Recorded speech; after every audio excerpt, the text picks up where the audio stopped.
نحمده ونصلي على رسوله الكريم أما بعد فأعوذ بالله من الشيطان الرجيم بسم الله الرحمن الرحيم يا أيها الذين آمنوا توبوا إلى الله توبة نصوحا সম্মানিত দর্শকবৃন্দ, আর মাত্র কয়েকদিন বাকি। কয়েকদিন পরেই রমজান করা নাড়বে আমাদের দরজায়। তাই প্রস্তুতি গ্রহণ করি, যেন আমরা আমলের দুর্বলতার কারণে রমজানের মতন বরকত, রহমত, বরকত, ফজিলত সম্পন্ন এই মাস থেকে আমরা মাহরুম আর বঞ্চিত না হই। তাই আমাদের জন্য উচিত রমজানের প্রাককালে রমজানের প্রস্তুতি নেওয়া। কিভাবে আমরা নিব রমজানের প্রস্তুতি? রাসূলুল্লাহ সাল্লাল্লাহু আলাইহি ওয়াসাল্লাম আমাদেরকে শিক্ষা দিয়েছেন। তিনি রমজানের 2 মাস আগ থেকে রমজান মাস পাওয়ার জন্য আল্লাহর কাছে কামনা করতেন। আল্লাহুম্মা বারিক লানা ফি রজব ওয়া শাবান ওয়া বাল্লিগনা রমাদান। ইয়া আল্লাহ, শাবান এবং রজব মাসে বরকত দান করো এবং রমজান মাস পর্যন্ত আমার হায়াত বৃদ্ধি করে পৌঁছে দাও। আল্লামা ইবনে রজব হাম্বলি রাহিমাহুল্লাহ লাতাইফুল মাআরিফ নামক কিতাবের 148 পৃষ্ঠায় লিখেছেন, কানু ইয়াদউন আল্লাহ 6 আশহুরিন আন ইউবাল্লিগাহুম রমাদান। আকাবি আসলাফগণ রমজানের 6 মাস পূর্ব থেকে রমজানকে পাওয়ার জন্য আল্লাহর কাছে দোয়া আরম্ভ করতেন। সুম্মা ইয়াদউনাহু 6 আশহুরিন আন ইয়াতাকাব্বালাহু মিনহুম।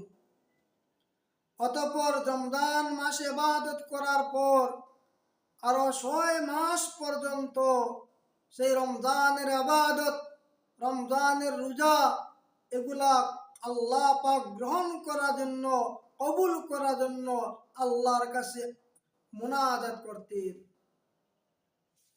তাই আমাদের জন্য উচিত এই রমজানকে পাওয়ার জন্য আমরা আল্লাহর কাছে মুনাজাত করি, আকাঙ্ক্ষা পেশ করি। প্রিয় দর্শকবৃন্দ, দ্বিতীয় নম্বর আমি বলবো, এই রমজানকে পাওয়ার জন্য আমরা মানসিক এবং শারীরিক প্রস্তুতি গ্রহণ করি। শারীরিক প্রস্তুতি কিভাবে? যদি আমাদের কারো কোনো অসুখ থাকে, তাহলে সুচিকিৎসা করে শরীরকে আমরা সুস্থ করে নেই। তাহলে রমজানের রোজা, রমজানের ইবাদত করতে যেন আমাদের কোনো ব্যাঘাত না হয়। মানসিক প্রস্তুতি কিভাবে? মানসিক প্রস্তুতি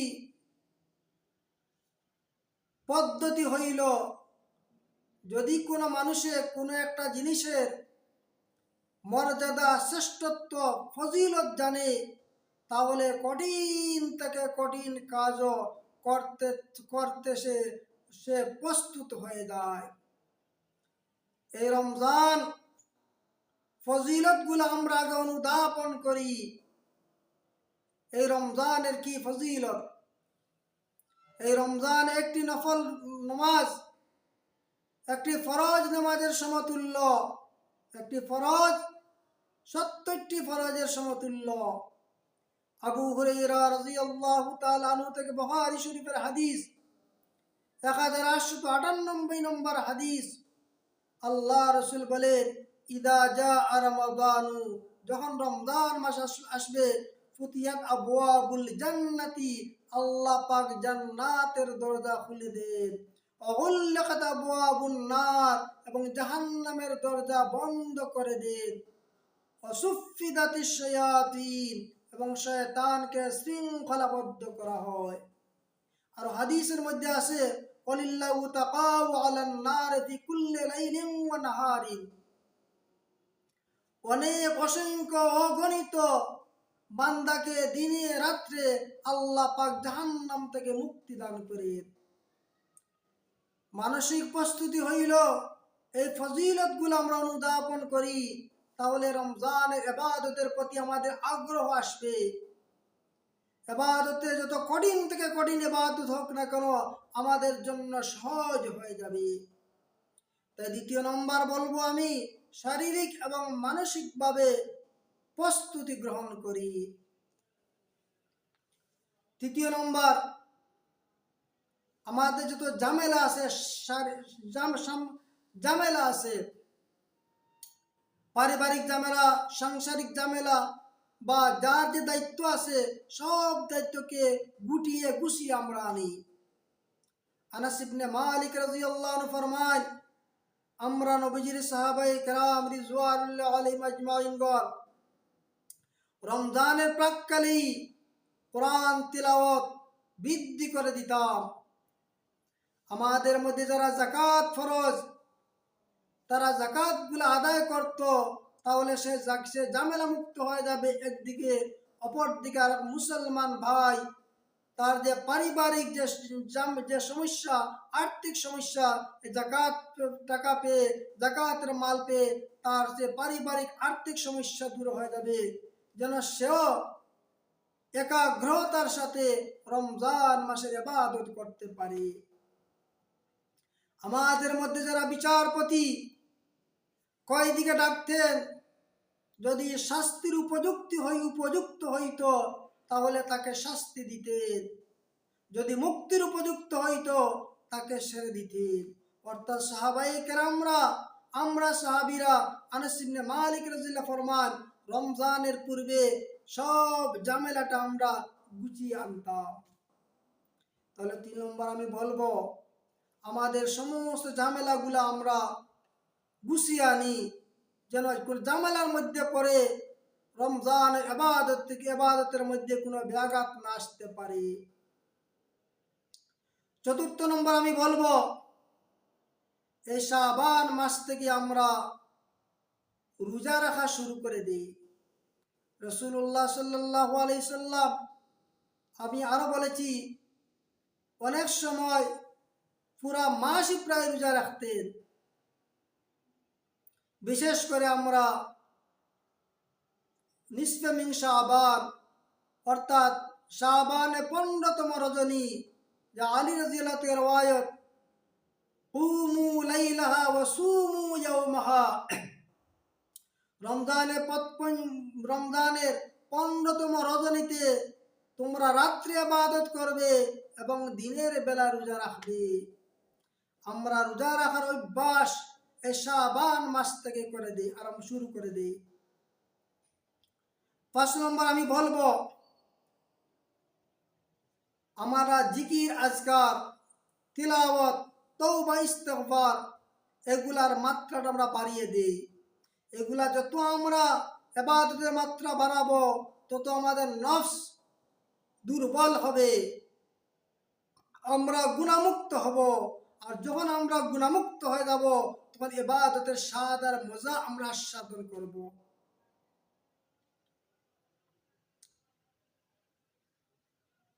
5 নম্বর আমি বলি, আমরা আল্লাহর কাছে রমজান মাস পাওয়া এবং রমজানের ইবাদত করার জন্য তৌফিক কামনা করি, আল্লাহর সাহায্য কামনা করি। প্রিয় দর্শকবৃন্দ, 6 নম্বর আমি বলি যে আমাদের পরস্পরের মধ্যে যদি কোনো হিংসা বিদ্বেষ থাকে, বিবাদ থাকে, তাহলে সেই বিবাদটা আমরা মিটিয়ে নিই। মুসলিম শরীফের 2565 নম্বর হাদিস, আল্লাহ নবী সাল্লাল্লাহু আলাইহি সাল্লামে ফরমান, তুফতাহু আবওয়াবুল জান্নাত ইয়াউমাল ইসনাইন ওয়া ইয়াউমাল খামিস, প্রতি সোমবার এবং বৃহস্পতিবার জান্নাতের দরজা খোলা হয়। ফায়ুগফারু লিকুল্লি আবদিন লা ইশরিকু বিল্লাহি শাইআ। এরপরে আল্লাহ রাব্বুল আলামিন যারা আল্লাহর সাথে শিরিক করেন নাই এরা ব্যতীত সবাইকে মাফ করে দেন, ইল্লা রাজুলান, এক ব্যক্তি ব্যতীত।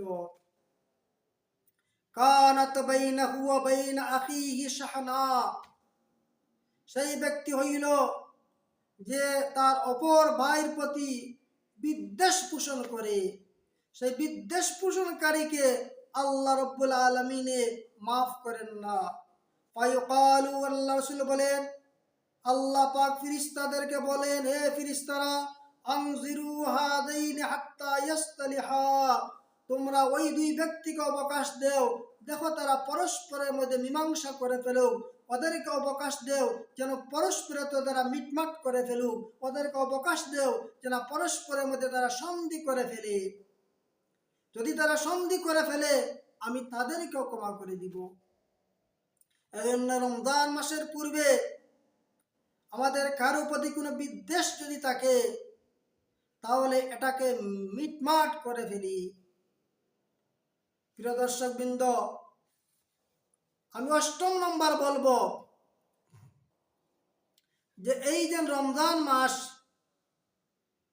আল্লাহ পাক রমজান মাস, এই শাবান মাস, বিশেষ করে শাবানে 15তম রজনী, যেটা এই শাবানে 15তম রজনী রমজান মাসের জন্য সংবর্ধনা স্বরূপ। এই 15তম রজনী আমাদেরকে স্মরণ করিয়ে দেয়, হে বান্দা, প্রস্তুত হয়ে যাও, বরকতময় পবিত্র মাস সমাপন্ন। যে মাস করুণার বাড়ি বর্ষিত হয় আল্লাহ পাকের পক্ষ থেকে, যে মাসে আল্লাহ পাক অসংখ্য অগণিত বান্দাকে ক্ষমা করে দেন এবং জাহান্নাম থেকে মুক্তি দান করে। এজন্য তোমরা প্রস্তুতি গ্রহণ করো রমজানের। প্রিয় দর্শক বৃন্দ, আমরা জানি বড় কোনো যদি অনুষ্ঠান হয়, সেই অনুষ্ঠানের পূর্বে যারা অনুষ্ঠানে অংশগ্রহণ করবে সে গোসল করে নিজেকে নিজের পরিষ্কার পরিচ্ছন্ন করে, কাপড় চোপড়, শরীরের লুমা এগুলা পরিষ্কার পরিচ্ছন্ন করে, সুগন্ধি ব্যবহার করে সেই বিশাল বড় অনুষ্ঠানে অংশগ্রহণ করে। তাহলে রমজান মাস আল্লাহর বিশাল দরবার রমজান মাসের আকারে আত্মপ্রকাশ করছে। সেই রমজান মাস আওয়ার পূর্বে, এ বরকতময় মাস আসার পূর্বে আমরা নিজের গুনাহ থেকে তওবা করে আমরা ধুয়ে মুছে পরিষ্কার পরিচ্ছন্ন হয়ে যাই। তাহলেই আমরা এই রমজান মাসের বরকত, রহমত, মাগফিরাত, জাহান্নাম থেকে আমরা মুক্তি লাভ করব ইনশাআল্লাহ। প্রিয় দর্শকবৃন্দ, পরিশেষে সবাইকে এই রমজানুল মুবারক বরকতময় মাসের জন্য শারীরিক মানসিক সর্বাধিক দিয়ে প্রস্তুতি গ্রহণ করার উদাত্ত আহ্বান রেখে আমি আমার আলোচনা এখানে শেষ করলাম।